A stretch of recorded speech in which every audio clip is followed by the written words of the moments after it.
Welcome to XPhys Biz with me, Aaron King, a podcast for exercise physiologists and health professionals wanting to grow and scale in business.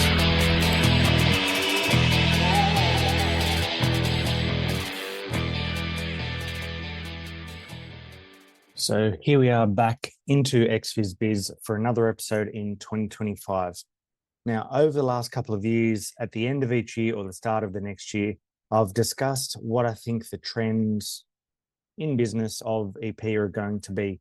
Now, I actually think that the trends for 2025 are going to be further challenges to those that I identified in 2024, because the cost of living has gone up and the cost of doing business has also gone up, and that's affected EPs, EP businesses, allied health businesses, and gym businesses in general in a number of ways.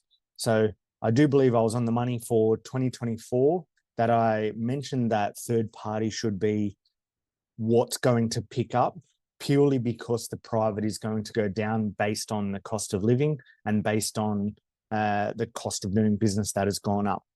And I don't see that changing because interest rates haven't changed for a fairly long time, and people are still doing it a little bit tough. So I do think that the focus for 2025 shouldn't be all on third party, but it will be a shift towards third party. A number of years ago, I was seeing more 60 to 70% of private clients and not so much of the third party, because I thought, well, I don't want to put all my eggs in the third party basket, because anytime that the third party system changes, the overseeing bodies, the governing bodies change the rules, then you're just at the whims of whatever happens. Like in the last couple of years for EP, that the rates were reduced. So those that had a focus on workers' compensation and they did solely that, then that created a number of challenges for them to diversify or to change their business model to continue to survive. Whereas previously seeing 60% in our own facility, it's probably shifted over the last 12 months or maybe 18 months, because the private clients have reduced, and that's a matter of just the market changing, because you've got less people with money that they see as disposable income. Now, I don't think that spending money on your health should come out of your disposable income bracket, but that's how a lot of people see it. And, we obviously can't control everybody's mindset around that. And that's where we're at. So a shift has been towards the third-party market. So that means DVA, Medicare, workers' compensation, NDIS, in no particular order. But it shifted to that because the benefit, I guess, of seeing third-party clients or a third-party paying system, insurance system, if you will, is that the person receiving the service isn't affected by the market changes in that specific area. They might be affected in other ways, and it may affect you a little bit because they may not be able to travel to you. There might be some other changes to their own personal life that make their third-party system that they're going with a little bit harder for you to work with them. But in general, if somebody is not using their own funds and it's some various socialized healthcare or insurance scheme, that they're not going to be able to see you or not see you based on the fact that the interest rates went up 0.25%. So that's something to consider. But I only think that that's been exaggerated in the last 12 months, where it started to shift towards third party, or the need, if you're in EP business, then the need to shift towards seeing a higher percentage of third party clients as the privates tended to maybe drop off a little bit. But that's sort of where you need to think about it. Like, what is the system that you like, enjoy, want to see, and are able to see based on your geographic location, what types of services you offer, where your strengths are, and all of that. So the last 12 months has seen a shift from private to third party. And I think unless the interest rate changes and the cost of living changes, that's probably only going to continue. The challenge is that changes can be made to the third-party system, or in fact, no changes can be made to the third-party system. And that, by default, is going to make a change. For example, in the last 4 or 5 years, I believe, that there's been no change to the rates of allied health and EP as well. So by default, with the cost of living going up probably around 20% in that time, maybe more, but I think the CPI increase was around 20% over the last 4 or so years. By not increasing the rate that we are paid from the third-party systems in that time, the rate is technically reduced. So that becomes a challenge. And that's a way that the governing body of whatever system it is can get out of, I guess, can save money by forcing providers out of that system, out of that scheme, or asking them to pay a gap. For example, like Medicare, where I don't know very many allied health services that are still continuing to bulk bill, or at least they're not bulk billing the majority of services. They might do it for a few people here and there, but not as a wholesale thing, unless they're a government or a local council business where that can work for them because they're getting other forms of funding. The next part is what I think is going to happen to the groups.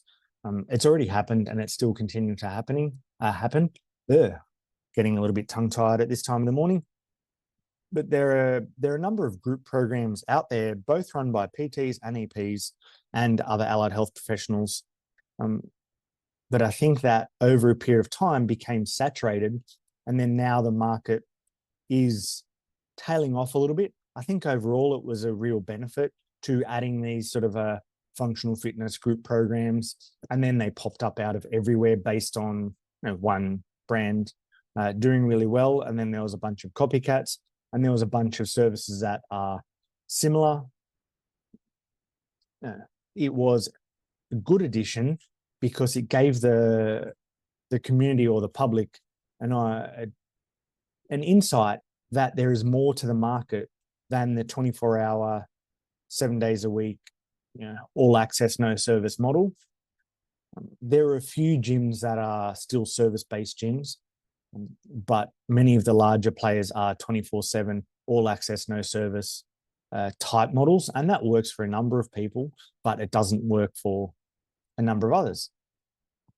So the additional sort of niche markets, boutique services, group programs, individualized PT, EP type service gyms were also benefited by the fact that there were other players in the market, because even if people weren't suitable or they didn't want to go down the functional fitness, we'll call it, path, then they could also think, look, there are other players in the market. Maybe I'll go search, because just by the fact that there is this other group program, PT program, whatever it may be in the market that I've noticed, maybe there's more.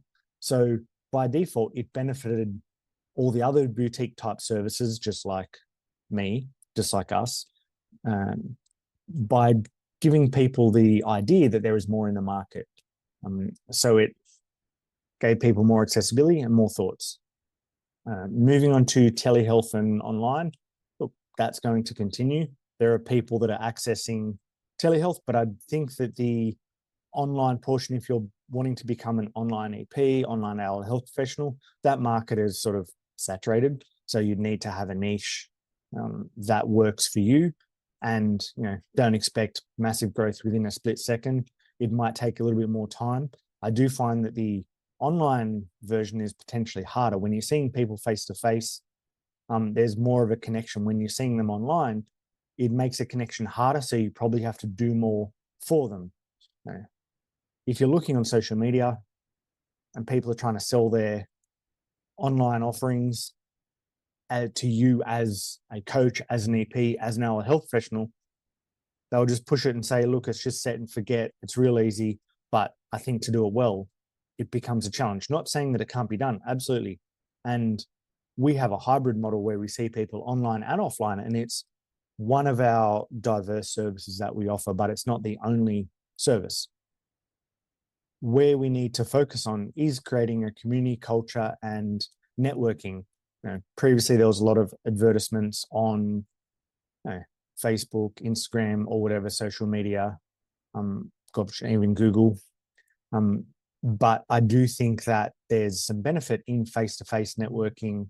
It's almost gone full circle, and that's kind of been forgotten about, especially if you have a face-to-face location. Most of your clients are going to come from a small, 5 to 10K geographic radius. So I think it's going to be very beneficial to get out and about and, I guess, knock on doors in one way to say it. But I'm not a fan of a cold selling. Some sort of warm introduction or warm lead is going to be beneficial. So I think that's where it's going to go at the moment. It's going to shift from private to third party, which is the same thing that I mentioned in 2024, but it's only going to get further down the third party path until the cost of living changes, which I don't know if it will, but a cost of living will change probably when the interest rates drop, I hope. I am skeptical, and I said that I don't know if it will actually change, not because it should change, like interest rates will go down, but I'm skeptical that the multinational corporations that are controlling our groceries and controlling what we spend on will actually not just bump up the prices to make more profit and some shit like that. I was trying to find a nicer way to put it, but that's the nicest way I could put it. I don't hold high hopes that the larger multinational corporations will do the right thing, and that includes banks. As their interest rates drops, we all know that the banks don't drop the interest rates straight away. They take a little bit of time so they can make more profit before they decide to drop it. All of these things call me very skeptical, but I don't think that any politician on any side or any multinational is going to do the average person much of a favor. So we need to try to do the best that we can in ours. I don't know where I was going with that, but either way, I've gone on a little bit of a tangent, but hopefully that makes sense. So going down the face-to-face networking path, because we've become so saturated with online ads that I know I just scroll past them. You don't even take it in anymore because it's been so much for so long. It's just like ads on YouTube, ads on commercial television, if you still watch it occasionally.